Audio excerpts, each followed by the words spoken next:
আজকের এই ভিডিওতে তোমরা দেখতে চলেছ ৫১ সতীপীঠের অন্যতম সতীপীঠ অট্টহাস সতীপীঠ, যেখানে দেবীর ওষ্ঠ মানে নিজেকার ঠোঁট পতিত হয়েছিল। কিন্তু এই অট্টহাস সতীপীঠে রয়েছে বাংলার বুক কাঁপানো এক রঘু ডাকাত। এই রঘু ডাকাত কীভাবে ডাকাতি করতো এবং তার ডাকাতি করা পদ্ধতি কী ছিল, এবং সেই রঘু ডাকাতের জঙ্গলটা দেখাবো। এবং সেই জঙ্গলটা ছিল বিভিন্ন সাধকদের এক তপভূমি। আর এছাড়া এই যে বিরাট বড় সরোবরটি দেখতে পাচ্ছি, এটি হচ্ছে মায়ের সরোবর। আর এই হচ্ছে পঞ্চমুণ্ডির আসন। আর এই পঞ্চমুণ্ডির আসনে বসে অনেক সাধকে কিন্তু সিদ্ধি লাভ করে গেছে। শুধু তাই নয়, এর সঙ্গে তোমরা দেখতে পাবে রঘু ডাকাতের পূজিত সেই মায়ের মন্দির হচ্ছে রটন্তী মায়ের মন্দির। জনশ্রুতি আছে রঘু বাগদি নামে একজন ডাকাত অমাবস্যার তিথিতে নরবলি দিয়ে সেই নরমুণ্ডু এই ত্রিশূলে গেঁথেই তবে কিন্তু উনি ডাকাতি করতে যেতে বেরোতেন। আর এই হচ্ছে সেই ত্রিশূল, আর এই হচ্ছে সেই মায়ের মন্দির। এই তপভূমিতেই বহু সাধুরা তান্ত্রিকরা তপস্যা করত সিদ্ধি লাভের জন্য। এক উত্তম স্থান সাধকদের সিদ্ধি লাভের জন্য। আর এইখানেই থাকতো রঘু ডাকাত। এই জঙ্গলটা দেখতে পাচ্ছ, এক সময় রঘু ডাকাতের জঙ্গল ছিল। আর রঘু ডাকাতের জঙ্গলের সঙ্গে তান্ত্রিকরাও থাকতো। এক ভয়ানক এক অদ্ভুত আধ্যাত্মিক জগৎ এটা। এখানে সবাই যে হলো অট্টহাস সতীপীঠ, তো এটা কেন বলে সতীপীঠ বলে? কারণ হচ্ছে মায়ের এখানে অষ্ট করেছে। আচ্ছা, সতী মায়ের, ঠিক আছে, সেহেতু এখানে এটা হচ্ছে সতীপীঠ। আচ্ছা, ঠিক আছে। আর মাহাত্ম সবই, এই যে মানুষ দূর দূরান্ত থেকে মাকে মানত করছে, তাদের নিশ্চয়ই মনস্কামনা পূর্ণ হয়। যারা মাকে বিশ্বাস করে ভক্তি করে তারা মায়ের স্থানে আসলে তাদের মনের ইচ্ছা তারা মাকে প্রকাশ করে। হ্যাঁ, ইচ্ছা পূর্ণ হলে পরে তারা মাকে আবার পুজো দিতে আসে। আর এখানে 12 মাসে 13 পার্বণ লেগে আছে। আচ্ছা, প্রতি অমাবস্যায় আমাদের এখানে হোমযজ্ঞ হয় বিশ্বের মঙ্গল এবং শান্তির জন্য, সবার এই মঙ্গল কামনার জন্য। বাহ। আর এখানে তো রথে কালী পুজো হয়। আর হয় দুর্গা সপ্তমীতে 4 দিন ধরে দুর্গা পূজার নিয়মকানুন অনুযায়ী দুর্গা পূজা হয়। মায়ের ঘট ভরা হয়। ঘট আবার দুর্গা সপ্তমী বিসর্জন হয়, দুর্গা সপ্তমীতে বের হয়। আর দোলের সময় 4 দিন ধরে এটা আড়ম্বর পুজো হয়। আড়ম্বর, হ্যাঁ। আর অনবরত ভক্তরা আসে। মাঘ কৃষ্ণা চতুর্দশী মাঘ মাসে রটন্তী কালী পূজা হয়। ঠিক আছে। আর তো জন্মাষ্টমী এগুলো তো হয়। হ্যাঁ, ঠিক আছে। আর এই এখন বর্তমানে আমরা একটা মায়ের মন্দির নতুন করে কলবর করে তৈরি করা হয়েছে। আচ্ছা, মূল মন্দিরটাকে সংরক্ষণ করে। আচ্ছা, হ্যাঁ, এটা ভক্তদের দানের উপর হচ্ছে। আচ্ছা, হ্যাঁ, ভক্তরা ভালোবেসে মাকে যা দিয়েছে সেটার উপরে। হ্যাঁ, সে দানের উপর এটা হচ্ছে একদম ঠিক আছে। যারা আসবেন তাদেরকেও আমার শুভেচ্ছা থাকলো, যারা এসে তাদেরকেও শুভেচ্ছা থাকলো। হ্যাঁ, হ্যাঁ, সবাইকে শুভেচ্ছা এবং মঙ্গল কামনা করছি। সবাই ভালো থাকবে, তুমিও ভালো থাকবে।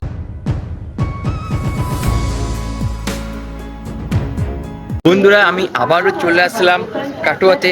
এবার এই কাটোয়া থেকে আমি যাব অট্টহাস মন্দির। আজকে তোমাদের অট্টহাস মায়ের মন্দির দর্শন করাবো। এটি হচ্ছে ৫১ সতীপীঠের অন্যতম সতীপীঠ। তো এবার আমি 5 নম্বর প্ল্যাটফর্ম থেকে সোজা যাব 7 নম্বর, এবং ওখান থেকে নেমে বাস ধরবো। কোন বাস ধরবো সবটাই তোমাদের বলবো, তোমরা সঙ্গে থাকো। পায়ে হাঁটার এই ব্রিজটি থেকে নেমে আমি বাঁ দিক দিয়ে চলে যাব সোজা কাটোয়া বাস স্ট্যান্ডে, এবং সেখান থেকে আমি নিরলের উদ্দেশ্যে বাস ধরব। কাটোয়া বাস স্ট্যান্ড থেকে প্রায় 40 মিনিট লাগলো এই স্থানে পৌঁছাতে। এই হচ্ছে নিরল বাস স্ট্যান্ড। এই নিরল বাস স্ট্যান্ড থেকে টোটো করে যেতে হবে অট্টহাস মায়ের মন্দির। তো বন্ধুরা, চলো যাওয়া যাক। এই হচ্ছে Niral bus stand. Katwa bus stand থেকে বাস ধরে এই বাস স্ট্যান্ডে নামবে, এবং এখানে যে টোটোগুলো দেখতে পাচ্ছ, তো এতগুলো টোটোর মধ্যে যে কোনো একটা টোটো করে তোমরা একদম সোজা রওনা দেবে অট্টহাস মায়ের মন্দিরের উদ্দেশ্যে। আর এই হচ্ছে মায়ের মন্দিরে যাওয়ার আগে একটি নেম প্লেট। তো যে নেম প্লেটে লেখা ছিল অট্টহাস মায়ের মন্দির। আর এত সুন্দর প্রাকৃতিক পরিবেশ কি বলবো, আমার কিন্তু দারুণ লাগছে। টোটোর মধ্যে বসে আছি, ঠান্ডা ফুরফুরে হাওয়া আর এই সবুজ ঘেরা প্রাকৃতিক পরিবেশ, আহা হা, অসাধারণ একটি জার্নি উপভোগ করতে করতে আমি চললাম মায়ের মন্দিরের উদ্দেশ্যে। বাস স্ট্যান্ডে নেমে মাত্র 15 টাকা টোটো ভাড়া দিয়ে সোজা চলে আসো অট্টহাস মন্দিরের সামনে। তো আমি এখন আছি অট্টহাস মন্দিরের সামনে, চলো আমি ভেতরে প্রবেশ করছি, সব জায়গায় তোমাদেরকে ঘুরে দেখাচ্ছি, তোমরা শুধু জাস্ট সঙ্গে থেকো। তো বন্ধুরা ওই সামনেই হচ্ছে মন্দির, আর এখানে একটি নেম প্লেট লেখা আছে। বন্ধুরা ওই সামনেই হচ্ছে অট্টহাস মায়ের মন্দির, আর মন্দিরে যাওয়ার আগে একটি ব্রিজ, আর ব্রিজের পাশে এই যে দোকানগুলো দেখতে পাচ্ছ, এখানে অনেক রকমের আইটেম আছে খাবারে। তো আমি দাদার কাছ থেকে জেনে নেবো এখানে কি কি আইটেম আছে।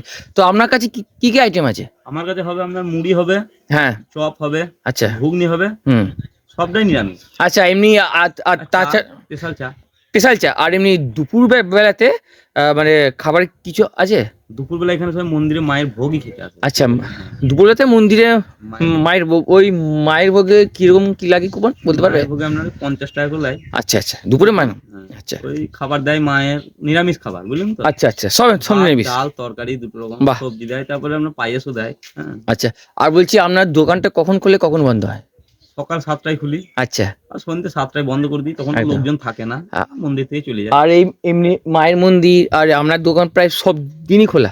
প্রতিদিনই খোলা, রোজ খোলা? বহুদিনকার দোকান এটা। আপনার এই যে আমার বাবা করতো দোকানটা, হ্যাঁ, বাবা হ্যাঁ। চালাইতো হ্যাঁ, এই দোকানটা। আমি মন্দিরে তখন আপনার 13 বছর হলো বয়স, আচ্ছা আচ্ছা আচ্ছা পাক্কা 13 বছর বয়স হলো। আচ্ছা, আচ্ছা। আর দোকানটায় এই মন্দিরের মধ্যে প্রথম আমিই করেছিলাম, ঠিক আছে? এর আচ্ছা। আগে কেউ দোকান এখানে করে না। আচ্ছা, ওই যে আচ্ছা। আপনি ব্যানারটা দেখুন, দেখলি বুঝতে পারবেন, বোর্ডটা দিয়ে দিয়ে আচ্ছা, ঠিক আছে। দেখুন, ওটা ব্যানারটা দেখিয়ে দেন। হ্যাঁ। আমি প্রথম এখানে কারণ চায়ের আমি দোকানটা করি। আমি মন্দিরের আশেপাশে শুধু আপনারটাই দেখতে পেলাম। হ্যাঁ, হ্যাঁ, এখানে কোনো দোকানদানি ছিল না, এই চায়ের দোকানটা আমার বাবাই করেছিল। আচ্ছা, আচ্ছা।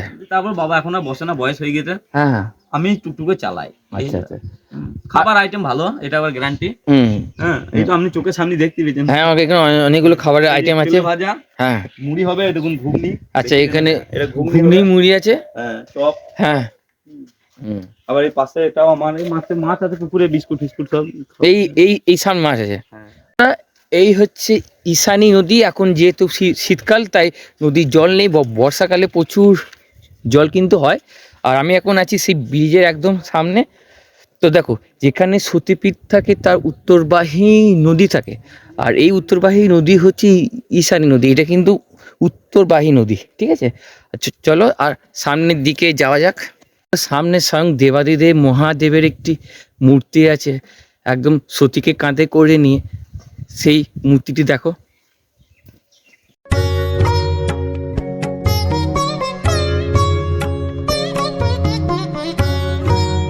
বন্ধুরা, মায়ের মন্দিরে পুজো দেওয়ার জন্য সামনে অনেকগুলো দোকান আছে। তো আমরা সেখানে যাব এবং জিজ্ঞেস করবো পুজোর ডালার দাম কত, কীরকম কী সামগ্রী আছে। তো চলো বন্ধুরা, সামনে গিয়ে ওনাদের কাছ থেকে সব ইনফরমেশনগুলো নিই। প্রথমে একটি ডালার দোকান দেখতে পেলাম। তো ভাই, আপনার নাম? মিন্ময় রায়। আচ্ছা, আপনার দোকানে কি কি আইটেম আছে একটু বলুন তো। আমাদের এখানে 51 টাকার ডালি আছে। আচ্ছা, এখানে পেয়ে যাবেন আলতা, সিঁদুর, ধূপকাঠি, মোমবাতি, বাতাসা, মন্ডা, কলা, ফুল, বেলপাতা। আচ্ছা, দেখতে পাচ্ছেন মিন্ময় রায় ব্রাহ্মণের দোকান। আচ্ছা। তো এখানে সবই আপনারা পেয়ে যাবেন। মানে এইখানে কি শুধু 51 টাকায়? 51 টাকা, আবার কমেরও হয়। কমের মানে কম, মানে যেমন মানুষ বলে মানে তেমন কম করে দিই। কম মানে 21 কত টাকাও কম? করে দিই, 31 টাকাও করে দিই। আচ্ছা, 21 টাকা থেকে 31 টাকাতে 51 টাকা পর্যন্ত আছে ডালি। কিন্তু 51 টাকাটা বেশি এখানে চাহিদা আর কি। আচ্ছা, এখানে আপনার আলতা, সিঁদুর সবই পেয়ে যাবেন 51 আলতা, টাকায়। আচ্ছা, মানে কেউ যদি আলতা সিঁদুর আলাদা করে হ্যাঁ, নিতে হ্যাঁ, চায়, তাহলে সেক্ষেত্রে কিরকম কিনবে? সেক্ষেত্রেও আপনার আলতা আছে 10 টাকার আছে, 20 টাকার আছে, যেমন 10 টাকা চুকুর। আর এমনি ফুলের মালাগুলো? ফুলের মালা এই দেখুন, এটা হবে 30 টাকা, এটা হবে 20 টাকা। আচ্ছা, বলছি মানে প্রত্যেক সিজনে কি একই দাম থাকে, না না, সিজন আমাদের ওয়াইজ একই। দাম চেঞ্জ হয়? আমাদের 51 টাকায় ডালি, 51 পিঠের এক পিঠ বলে আমাদের এখানে 51 টাকায় ডালি। আচ্ছা, মানে সর্বমোট 51 টাকা। এখানে 51 টাকায় আপনি এখানে সবই পেয়ে যাবেন। ডালিটা দেখান একবার। আচ্ছা, দেখতে এখানে পাচ্ছেন আলতা, সিঁদুর, ধূপকাঠি, মোমবাতি, বাতাসা, মন্ডা, কলা, ফুল, বেলপাতা সব রকম। আচ্ছা, সব এখানে রকম। মায়ের পুজো হয়ে যাবে। পুরো পুজো হয়ে যাবে। পুরো পুজো। আর এমনি মন্দিরটা কখন খোলে? সকালে? মন্দিরে আমরা সকাল 8টা থেকে 1টা অবধি, আবার আচ্ছা। 3টা থেকে সন্ধ্যে 7টা অবধি রোজ? রোজ। আর এমনি এখানে ভোগের কিরকম কি? ভোগের কুপনের ভেতরে গেলে আপনি কুপন কাটতে পারবেন আচ্ছা 50 টাকা। আচ্ছা আচ্ছা, বাহ, ঠিক আছে, ধন্যবাদ। হ্যাঁ। হ্যাঁ, চলে আসলাম আবারও একটি দোকানে। তো আমি ভাইয়ের কাছে জিজ্ঞেস করবো। তো ভাই, তোমার নামটা কি? আমার নাম হলো সার্থক রায়। হ্যাঁ, আচ্ছা, আমার ডালার দোকান আছে, আপনার দোকানে ব্যানার আছে ঠাকুর মশাই ডালার দোকান। হ্যাঁ হ্যাঁ, ভাই তার ব্রাহ্মণ, আমার ওখানে মোবাইল নাম্বার আছে। দক্ষিণ দিগ্রাম, পূর্ব বর্ধমান। আচ্ছা, তা আমার এখানে ডালি আছে 51 টাকা ডালি। এই ডালির মধ্যে আছে আপনার, যেমন আছে আপনার আলতা, সিন্দুর, মোমবাতি, ধূপকাঠি, কলা, মুন্ডা, বাসা, ফুল, বেলপাতা, যাবতীয় সব রকম যা যা লাগে। হ্যাঁ। হুম। তা আচ্ছা আমাদের- আচ্ছা ভাই, আরেকটা কথা আমি তোমাকে জিজ্ঞেস করবো। বলছি ধরো যারা অনেক দূর থেকে আসবে এই নাম্বারটা থেকে ধরো যদি ফোন করে যে আমি আগের দিন যাব আমার জন্য ডালা ইয়ে করবে ব্যবস্থা ডালা এমনকি যদি বলে মন্দিরের নাম লিখিয়ে দিতে, হ্যাঁ। সেটাও লিখিয়ে দিই। হ্যাঁ, মানে মানে অনেকেই আমাকে ফোন করে, আমি তাদের নাম লিখিয়ে দিই। আচ্ছা, নাম লেখা। খাবে 10 জন খাবে। আবার কেউ কেউ আছে ফোন করে যে আমরা এই যাবো ওখানে, তা কিভাবে যাব, তাদের দিন আমি সব লোকেশন দিই। আচ্ছা, সমস্ত লোকেশন সব রকম আপনি যদি ভোগে ট্রেনের খাবার লাইন থাকে ট্রেনের লোকেশন দিই। আচ্ছা কারো যদি বলো অসুবিধা হচ্ছে, আমি স্টেশনে গাড়ি পাঠিয়ে দিই ফোন করে। আমার প্রত্যেকটা স্টেশনে মানে গাড়িওয়ালাদের সঙ্গে আচ্ছা পরিচয় আছে। আচ্ছা, মানে সেক্ষেত্রে কিরকম পড়ে, ভাড়াটা কিরকম পড়ে? ভাড়া এমনি যেমন কম সেরকমই, যে একই আমি ভাড়া? যে ভাড়া করছি আমি পয়সা নেবো এরকম কোনো ব্যাপার না। আচ্ছা আচ্ছা, যেহেতু কেন দেখো, কেন অনেকেই তো অনেক কিছু ভাবতে পারে, তো সেই জন্য না না, সরাসরি বলে দেওয়া ভালো। ভাবনা চিন্তা তা নাই। আচ্ছা। সে টোটোওয়ালার সঙ্গে কথা বলবে, আমি জাস্ট ফোন মানে হ্যাঁ, কন্ট্যাক্ট করিয়ে দেবো। মানে তোমার কাছে হচ্ছে কন্ট্যাক্ট করতে হবে। হ্যাঁ, যে এইরকম ব্যাপার, ওইখানে নেমে পড়বেন, ওই হ্যাঁ। টোটোওয়ালা নাম করবেন এবং ও আপনাকে নিয়ে চলে আসবে, এরকম ব্যাপার। আচ্ছা আচ্ছা আচ্ছা, মানে কোনো সমস্যা হবে না, মানে তোমাকে ফোন করে কোনো সমস্যা হবে না। না। একদম। মন্দিরটা দুপুরবেলায় কখন বন্ধ হয়? দুপুর 1টার সময় বন্ধ হয়। আচ্ছা। 1টার পর আপনার ভোগ দেয়, মাকে ভোগ দেয়, তারপর ভক্তরা খাওয়া দাওয়া করে, মানে ইয়ে আর কি, ভোগ খাওয়ায়। হুম। তা ভোগ খাওয়ানোর বাদ আবার আপনার 3টের সময় ছাড়ে। আচ্ছা, 3টের সময় ছাড়ে। আর এমনি যখন ভোগ খাওয়ানো হয়, তখন কি মন্দিরের গেট বন্ধ থাকে তো? হ্যাঁ, মন্দির গেট বন্ধ থাকে। আচ্ছা, মানে যারা ভেতরে থাকে তারা ভিতরে থাকে, হ্যাঁ হ্যাঁ। আবার যখন মন্দিরের গেট খুললে এই যে না, একদম মায়ের গেট। মায়ের যেখানে গেটে? আছে যেই ঠাকুরের সেই হ্যাঁ। ঠাকুরের গেট আর কি, মন্দিরের ভেতরে গেটটা। আচ্ছা আচ্ছা আচ্ছা সেখানে তখন কোনো পুজো দেওয়া যাবে না আর কি, এইটাই আচ্ছা। আমাদের এখানে বারণ করি। আচ্ছা, মানে যেমন বলে সেরকম। তো বন্ধুরা, এই হচ্ছে মায়ের গেট। তো বন্ধুরা চলো এবার আস্তে আস্তে আমি ভেতরে প্রবেশ করবো। হচ্ছে মন্দিরের গেট। এবার আমরা এই গেটটা দিয়ে জাস্ট ভেতরে প্রবেশ করব। আর এখানে অট্টহাসে কাটোয়া এখানে বাসের সময়সূচিগুলো দেওয়া আছে, কখন বাস ছাড়বে অট্টহাস থেকে, আর এটা দেখো কাটোয়া ছাড়বে। তো সকাল থেকে শুরু করে সন্ধ্যা পর্যন্ত এই হচ্ছে বাসের সময়, তোমরা দেখে নাও। তোরা ভেতরে প্রবেশ করে ব্যাপক লাগছে, কারণ এত সুন্দর প্রাকৃতিক নিরিবিলি পরিবেশ, আমার তো দারুণ লাগছে। আমি আবারও বলছি, তোমরা একবার হলেও যারা এখনো পর্যন্ত অট্টহাসে আসোনি অবশ্যই আসো। ভেতর দিকে যখন প্রবেশ করবে সামনে এরকম একটি বট গাছ দেখতে পাবে। আমি ডান দিকে যাব, ডান দিক দিয়ে সোজা বেরিয়ে যাব। আর তোমরা যারা ভিডিওটি দেখছো শেষ অবধি দেখো, পুরো মন্দিরটা তোমাদেরকে কিন্তু আমি ঘুরে দেখাবো। আর এই হচ্ছে মন্দিরের ভেতরে প্রবেশ করার গেট, হচ্ছে অট্টহাস মায়ের মন্দির, ঠিক আছে। আর তোমরা যারা জুতো পরে এসছো, মায়ের মন্দিরে প্রবেশ করার গেট। আর এখানে দেখো লেখা আছে জুতো খুলিয়া প্রবেশ করো, অর্থাৎ এইখানে কিন্তু তোমরা নিজের জুতো জোড়া কিন্তু খুলে রাখতে পারবে। মহাতীর্থ অট্টহাস সতীপীঠ, আমরা ভেতরে প্রবেশ করলাম। অসাধারণ কিন্তু পরিবেশ। আর সামনেই দেখো আমাদেরকে ওয়েলকাম করতে আসছেন স্বয়ং ভোলে বাবা, দেবাদিদেব মহাদেব। আহা আহা, কি দারুণ পরিবেশ, অপূর্ব লাগছে কিন্তু এই জায়গাটাতে এসে, সত্যি এক অসাধারণ জায়গা। চলো তোমাদেরকে প্রথমে আমি ভোলে বাবাকে দর্শন করাই। তো এই দেখো স্বয়ং দেবাদিদেব মহাদেব এখানে কিন্তু বিরাজ করছে। ওই গেটটা দিয়ে আমরা কিন্তু সোজা বেরিয়ে আসলাম, ওই যে গেট, ওই গেটটা দিয়ে সোজা বেরিয়ে আসলাম। এবার তোমরা যখন আসবে তোমরা কিন্তু ওই গেটটা দিয়েই আসবে। ভেতরে ঢোকার পরে এক অদ্ভুত শান্তি অনুভব হচ্ছে আমার, আর এখানে থাকতেও কিন্তু মন চাইছে। যারা বহু দূর থেকে আসবে তোমরা চাইলে কিন্তু এখানে থাকতে পারো, তার জন্য একটি সুন্দর অতিথি নিবাসের ব্যবস্থাও আছে। তো চলো এখানে একজন কর্মীর কাছ থেকে জেনে নেবো এই অতিথি নিবাসে থাকতে গেলে কি কি করতে হবে, কিরকম কি খরচা আছে। চলো আসো আমরা একটু জেনে নিই। আমার নাম শরদিন্দু পাত্র। আচ্ছা, বলছি এখানে যে অতিথি নিবাসটা আছে, তো এখানে থাকতে গেলে কিভাবে তারা থাকতে পারবে? আগে থেকে ফোনে বুকিং করতে হবে, 501 টাকা নেয়। আচ্ছা, 501 টাকা কি একদিন? হ্যাঁ, একদিন। একটা রুম তো? 24 ঘন্টা, 24 ঘন্টা একটাই রুম। একটা রুমে কজন থাকতে পারবে? 2 জন। একটা রুমে দুজন, মানে কেউ যদি ধরুন ফ্যামিলি নিয়ে আসলো 3 জন কি 4 জন যদি বলে আমি একটা রুমে থাকবো? 3 জনের বেড হবে, একটার মধ্যে হয়ে যাবে। একটার মধ্যে হয়ে যাবে তো? আচ্ছা, মানে আর এমনি কোনো ডকুমেন্টস কিছু আনতে হবে নাকি? হ্যাঁ, আধার কার্ড। আধার কার্ড নিয়ে আসতে হবে। থাকতে গেলে হ্যাঁ। ফোন করলে কখন ফোন করবে? 4 দিন আগে থেকে জানাইতে হবে। 4 দিন আগে থেকে ফোন করতে হবে? নাহলে আগে থেকে ঘর বুকিং হয়ে গেলে আমরা কোথায় ঘর দিব? আচ্ছা, তার মানে এখানে প্রায় ঘর বুকিং হয়ে যায়, হ্যাঁ, ওই জন্য আগে থাকতে ফোন করে। 4 দিন আগে জানাতে হবে। আচ্ছা, মানে ফোন করার সময় সকাল 8টা থেকে। 8টা থেকে? হ্যাঁ, 8টা থেকে রাত্রি 7টা পর্যন্ত। সকাল 8টা থেকে রাত্রি 7টা পর্যন্ত ফোন করতে পারে। আর এমনি আর ভোগ প্রসাদ খাওয়ার জন্য সকাল 7টা থেকে 10টার মধ্যে জানাচ্ছে। সকাল 7টা থেকে 10টা পর্যন্ত ভোগ প্রসাদ জানাতে পারে। হ্যাঁ, হ্যাঁ, আর এমনি আর অতিথি নিবাসে থাকার জন্য সকাল 8টা থেকে সন্ধ্যে 7টা পর্যন্ত জানানি হবে 4 দিন আগে। আচ্ছা আমাদের ঘর বুকিং হয়ে যায়। আচ্ছা। আর বলছি আর একটা কথা আপনার কাছ থেকে আমি জানবো, মন্দিরটা কখন খোলে? মন্দির হ্যাঁ, মন্দির ভোর 4টের সময়। রোজ? হ্যাঁ, রোজ। ওটা খোলে বিদ্যুৎ চক্রবর্তী। আচ্ছা, মন্দির রোজ 4টের সময় করলে এবার কখন বন্ধ হয়? না, এই দুপুরে ভোগ দেওয়ার পর হুম। ঘন্টাখানিক বন্ধ থাকে, হুম। দিয়ে আবার ওই 2:30-3টের মধ্যে খুলে দেওয়া হয়। প্রতিদিন? হ্যাঁ, প্রতিদিন। আর এমনি এই মন্দিরে মানে হয় না মন্দির প্রতিষ্ঠা দিবস বা বাৎসরিক? হ্যাঁ, বাৎসরিক দোল পূর্ণিমা। দোল পূর্ণিমার দিন? হ্যাঁ। আচ্ছা মোটামুটি 40,000 লোক হ্যাঁ। নারায়ণ সেবা হয়। আচ্ছা মানে এখানে অনুষ্ঠান, দুদিন যাত্রা, বাউল, আচ্ছা সবকিছুই হয়। আচ্ছা, সেই দিন এখানে যে ভোগ খাওয়ানো হয় তো তার জন্য কি কোনো কুপন কিছু লাগে? নরনারায়ণ সেবা যেদিন খাবে সেদিন পয়সা লাগে না। আচ্ছা, আর এমনি বাকি আদার্স দিনে হ্যাঁ। করলে তখন কুপন লাগে। আর এমনি কুপন কত মূল্য? 50 টাকা। হ্যাঁ, ওখানে আমি দেখলাম 50 টাকা। আচ্ছা ঠিক আছে, অসংখ্য ধন্যবাদ আমাদের জন্য। হ্যাঁ, নমস্কার। যেন ভক্তরা যেন না, ফিরে এসে যাবে না। হ্যাঁ, যেন কেউ যেন না ফিরে যায় এবং কারোর যেন কোনো না, অসুবিধা যেন অসুবিধা হয় না। আচ্ছা আচ্ছা ঠিক। এখানে যে বলা হয় অট্টহাস, মায়ের 51 সতীপীঠের একটা পীঠ, কিন্তু কেন বলা হয় ওই মায়ের ঠোঁট পড়েছে বলে ঠোঁট? হ্যাঁ। আচ্ছা, ওই জন্য এই মন্দিরের নাম অট্টহাস। অট্টহাস। আচ্ছা বন্ধুরা, এখানে রন্ধনশালা লেখা আছে, মানে এখানে ভোগ রান্না হয়।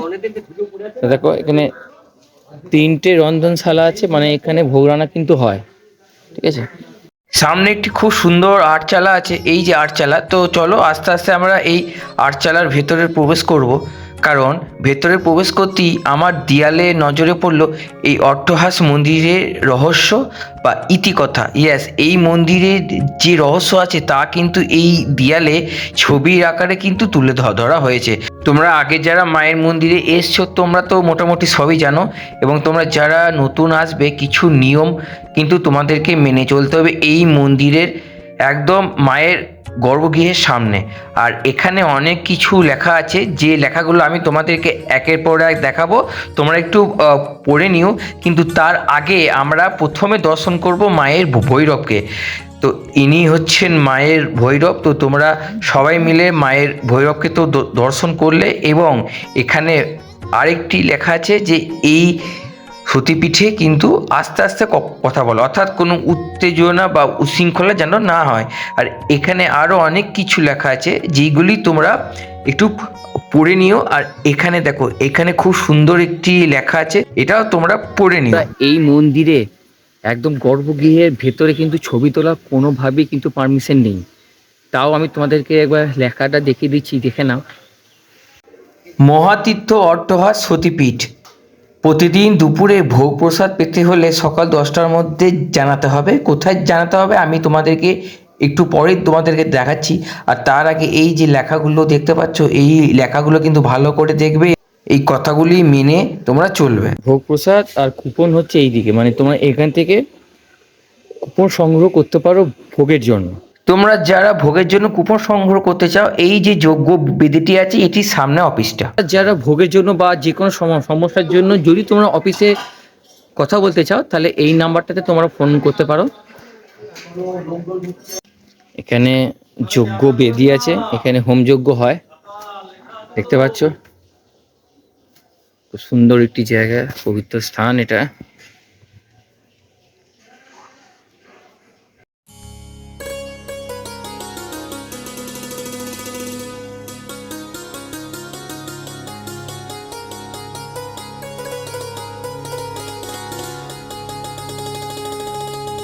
মন্দিরের ঠিক সামনে একটি বিরাট হাঁড়িকাঠ দেখতে পাচ্ছ, আর এই হাঁড়িকাঠের সামনেই হচ্ছে মন্দির, আর এই হচ্ছে মা।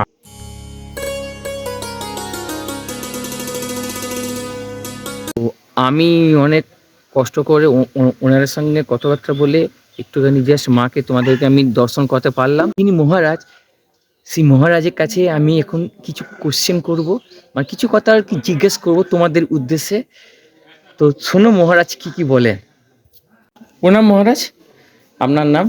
সেবক রাখছি। আচ্ছা, আপনি এই মন্দিরের কর্তৃপক্ষ? না, কর্তৃপক্ষ না, আমি মায়ের কাছে থাকি, কাজ মানে আপনি, হ্যাঁ আপনি মায়ের সেবক। সেবক। আচ্ছা আচ্ছা, বাহ, খুব সুন্দর লাগলো। বলছি এই মায়ের কি মাহাত্ম আছে? এখানে সবাই যে হলো অট্টহাস সতীপীঠ, তো এটা কেন বলে? সতীপীঠ বলে কারণ হচ্ছে মায়ের এখানে অদষ্ট করেছে আচ্ছা সতী মায়ের, ঠিক আচ্ছা। আছে, সেহেতু এখানে এটা হচ্ছে সতীপীঠ, আচ্ছা। ঠিক আছে। হুম। আর মাহাত্ম সবই, এই যে মানুষ দূর দূরান্ত থেকে মাকে মানত করছে, তাদের নিশ্চয়ই মনস্কামনা পূর্ণ হয়, এটা বলা অপেক্ষা রাখে না। না। মনস্কামনা হয় মানুষ তারা আসে, হুম। এটাই তো মায়ের মাহাত্ম। মানে যারা মাকে বিশ্বাস করে ভক্তি করে তারা মায়ের স্থানে আসলে, হ্যাঁ, তাদের মনের ইচ্ছা তারা মাকে প্রকাশ করে, হ্যাঁ। ইচ্ছা পূর্ণ হলে পরে তারা মাকে আবার পুজো দিতে আসে। আচ্ছা আচ্ছা। আর বলছি যে ধরুন অনেকে আছে, ধরুন যারা বহু দূর থেকে আসছে, এসে হয়তো মানে সেদিনকে হয়তো ফিরে যেতে পারবে না, তাহলে? তাদের জন্য একটা অতিথি নিবাস আছে, আচ্ছা ঘর ফাঁকা থাকলে তাদেরকে দেওয়া হবে, আচ্ছা আচ্ছা ঠিক আছে। আচ্ছা। আর যখন আসবে হুম। তারা এই নাম্বারে ফোন করবে, আচ্ছা 9635469904। 04। আর এখানে 12 মাসে 13 পার্বণ লেগে আছে। আচ্ছা। প্রতি অমাবস্যায় আমাদের এখানে হোমযজ্ঞ হয়, হুম। বিশ্বের মঙ্গল এবং শান্তির জন্য। সবারই মঙ্গল কামনার জন্য। বাহ। আর এখানে তো রথতে কালী পুজো হয়, হুম। আর হয় দুর্গা সপ্তমীতে 4 দিন ধরে দুর্গা পূজার নিয়মকানুন অনুযায়ী দুর্গা পূজা হয়, হ্যাঁ। মায়ের ঘট ভরা হয়, আচ্ছা। ঘট আবার দুর্গা সপ্তমী বিসর্জন হয়, হ্যাঁ। আর দুর্গা সপ্তমীতে বের হয়। হুম। আর দোলের সময় 4 দিন ধরে একটা আড়ম্বর পুজো হয়, আড়ম্বর। হ্যাঁ। হুম। আর অনবরত ভক্তরা আসে, মাঘ কৃষ্ণা চতুর্দশী মাঘ মাসে রথমতে কালী পূজা হয়, হুম। ঠিক আছে। আর তো জন্মাষ্টমী, এগুলো তো হয়। হ্যাঁ, দীপাবলি, হ্যাঁ। এসব হয়েছে, নবান্ন, আর এমনি বাৎসরিক যে একটা অনুষ্ঠান হয় না ধুমধাম করে, দোল পূর্ণিমা, দোল পূর্ণিমার দিন হয়, ওই দিন এখানে অনেক ভক্তরা আসেন। আসা যাওয়া করে প্রসাদ পায়, আচ্ছা। হুম, হুম। ঠিক আছে। হুম। আর এই এখন বর্তমানে আমরা একটা মায়ের মন্দির নতুন করে কলবর করে তৈরি করা হয়েছে, আচ্ছা মূল মন্দিরটাকে সংরক্ষণ করে, আচ্ছা হ্যাঁ, এটা ভক্তদের দানের উপর হচ্ছে, আচ্ছা। হ্যাঁ, ভক্তরা ভালোবেসে মাকে যা দিয়েছে সেটার উপরে। হ্যাঁ, সে দানের উপর এটা হচ্ছে, একদম। ঠিক আছে। যারা আসেন তাদেরকেও আমার শুভেচ্ছা থাকলো, যারা এসে তাদেরকেও শুভেচ্ছা থাকলো, হ্যাঁ। হ্যাঁ, সবাইকে শুভেচ্ছা এবং মঙ্গল কামনা করছি। হুম। সবাই ভালো থাকবে, তুমিও ভালো থাকবে, হ্যাঁ, ঠিক হ্যাঁ। আছে, বলো। এই কথাগুলো তোমরা তো শুনতে পেলে, আর সামনে যে কুণ্ডটি আছে সেই কুণ্ডটি তোমাদেরকে দেখাবো, যেটা মহারাজ বললেন কি সেই কুণ্ড। তো চলো তোমাদের আগে কুণ্ডটি দেখাই, তারপরে এই কুণ্ড সম্বন্ধে মহারাজ বলবেন। তো বন্ধুরা দেখতে পাচ্ছ এই সেই কুণ্ড। এখানে কিন্তু বড় বড় করে লেখা আছে, গাছে কোনো রকম ঢিল বা প্যাকেট বাঁধবেন না, মায়ের নাম করুন, কুসংস্কার মুক্ত সমাজ গড়ে তুলুন। বাহ, খুব সুন্দর একটি লেখা। আর এই হচ্ছে মায়ের কুণ্ড, দারুণ সুন্দর কুণ্ড। চলো সামনে যাই, এখানে অনেক সুন্দর সুন্দর বড় বড় মাছও আছে।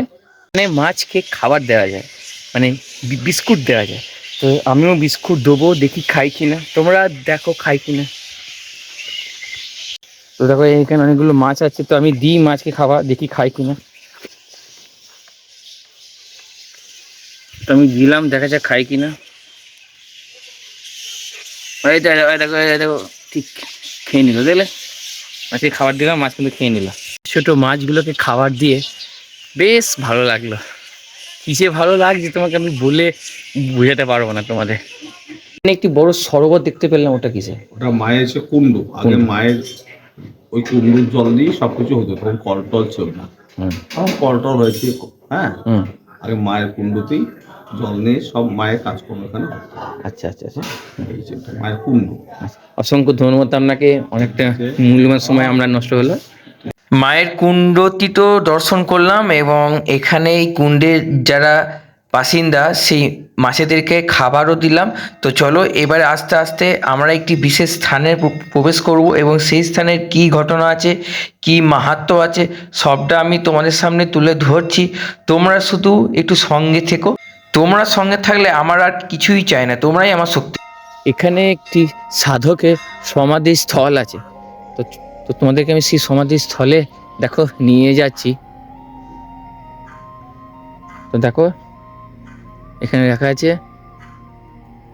ভোলার বাবার সমাধিস্থল, ঠিক আছে। এখানে মায়ের ফুলটা দেওয়ার জন্য আমি নামটা সম্পূর্ণভাবে পড়তে পারছি না, তো তোমরা যারা এসছো একটু আমাকে কমেন্ট করে জানিয়ে দিও, ঠিক আছে। এটা একটি সমাধিস্থল। তো চলো আরও সামনের দিকে এগিয়ে যায়। আর কত পাখির আওয়াজ দেখো, চারধারে বিভিন্ন রকমের পাখির আওয়াজ, শুধু সবুজ আর সবুজ, অপূর্ব সুন্দর জায়গা, চারধারে এত গভীর বনাঞ্চল। এই জায়গাটাই ছিল তান্ত্রিকদের এবং যারা মায়ের সাধনা করে সাধনস্থল। তো চলো এবার সেই পঞ্চমুণ্ডির আসনে যাওয়া যাক। সামনে হচ্ছে রটন্তী মায়ের মন্দির, আর ঠিক তার আগেই হচ্ছে এই পঞ্চমুণ্ডির আসন। তো বন্ধুরা চলো এবার আস্তে আস্তে আমরা পঞ্চমুণ্ডির আসনের দিকে আমরা যাই। তো দেখো এখানে লেখা আছে পঞ্চমুণ্ডির আসন, এই সেই পঞ্চমুণ্ডির আসন, অতি পবিত্র এই পঞ্চমুণ্ডির আসন।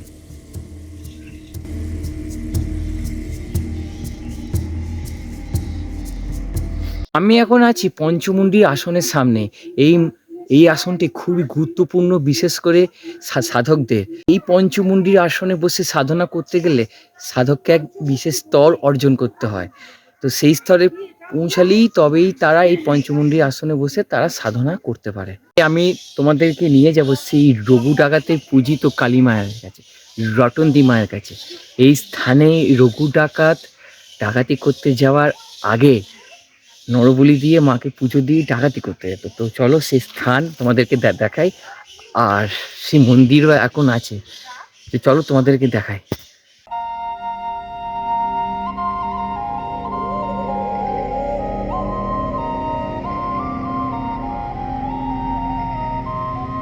হচ্ছে রটন্তী মায়ের মন্দির।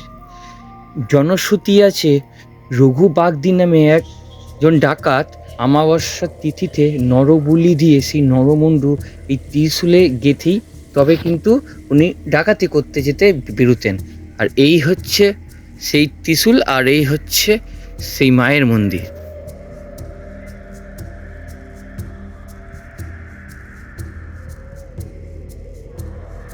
সেই তপভূমি, জনশ্রুতি আছে এই তপবন অত্যন্ত পবিত্র, সাধনার শ্রেষ্ঠ জায়গা, কারণ এই তপভূমিতেই আগে অনেক সাধু মহাত্মারা তান্ত্রিকরা তপস্যা করতো, মায়ের সাধনা করত।